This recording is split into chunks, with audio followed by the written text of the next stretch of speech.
Thank you. Thank you very much. Thank you. Ladies and gentlemen, boys and girls, thank you. It's a long story why we're in a hotel instead of at the university, and I'm going to try to just say it in 30 to 60 seconds. Because the young man that just introduced me is the reason I'm here at all. But after 4 or 5 years of going back and forth with the university and then finally getting a date, 4 or 5 days ago, they canceled me. So, but I had planned this as a backup because I know what it is to deal with Ivy League universities. So thank goodness I had the backup. And of course, you're here because of it, and I'm thankful for that. I'm going to, those of you that have heard me before, I'm not here to insult anybody, but I will. I'm not here to hurt your feelings, but I will. I take no prisoners. Doesn't matter what your ethnicity is, doesn't matter what your gender is or what you don't think your gender is. It doesn't mean shit to me. And so, but we're going to talk about, the world's fucked up right now. When I'm at universities and I talk to the kids, and the kids know it's fucked up. And one of the questions I often ask students is, how many of you want to have kids? Most of them say yes. And then I say, would you want your kids to grow up and be like your parents? Now, I've been doing this 6.5 years, and we have not one student to raise his hand or her hand to say that they wanted their children to grow up like their parents. The second question I asked, what about your grandparents? In 6.5 years, I've had maybe a dozen people raise their hand and say, yeah, I had a grandfather who fought in World War II or Korea. And then I asked the magic question, would you like your kids to be like you? And nobody ever raises their hand. Now, why is that?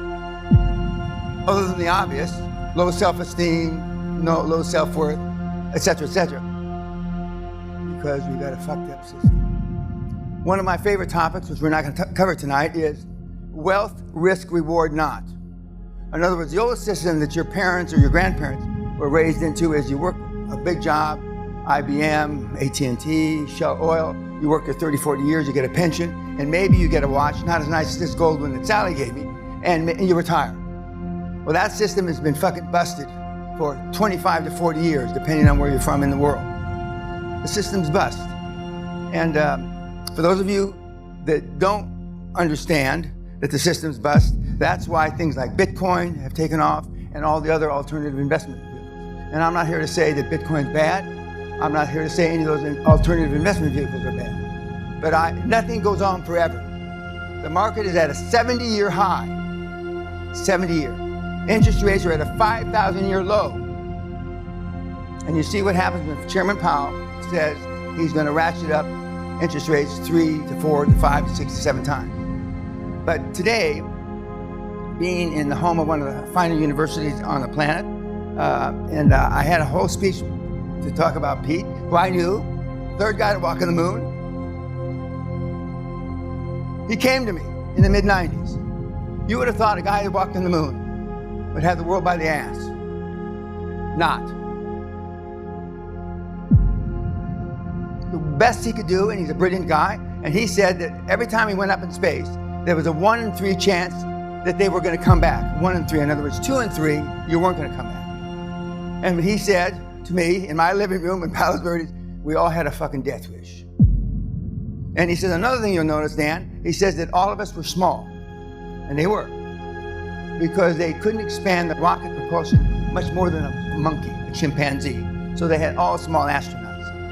But so I was going to make a talk about some of the other famous people here at Princeton. But these are the kind of people that go to Princeton now. Princeton grad found guilty of murdering father after his allowance was cut.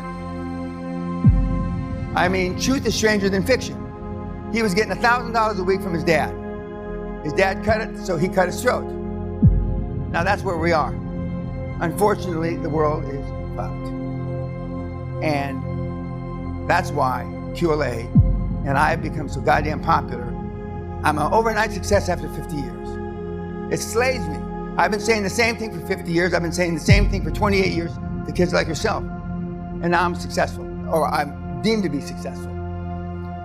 Andrew Carnegie did this 135 years ago, what I teach. It's no secret. And the reason why Goldman Sachs and Lehman's gone. Goldman Sachs, JP Morgan, and Morgan Stanley don't tell you about it is because there's no fees associated with it. Because you're primarily using commercial debt And commercial debt is almost free now. And banks, the big investment banks especially, make no money off it. So nobody knows about it except us. Now, as Sally will tell you, 25 years ago, I said, I'm gonna do this for 5 or 6 or 7 years, and then there'll be somebody else copying it. It's like when you discover something on the net, the Chinese are doing it within 48 hours. Well, here I am, almost 29 years, and still nobody's doing this. And there's a good reason for that. Because you had to, to give yourself validation, you have to have done fucking deals. When I first got started in this, there was a famous guru, still around, that said that he had read 700 books. Now we've got other new gurus, read 2 books a day or 2 books, whatever Ty says, okay? Who would you rather have leading you into battle? Somebody that read 700 books or did 700 fucking deals? That's the question. It's a no fucking brainer. And that's why you're here, for free.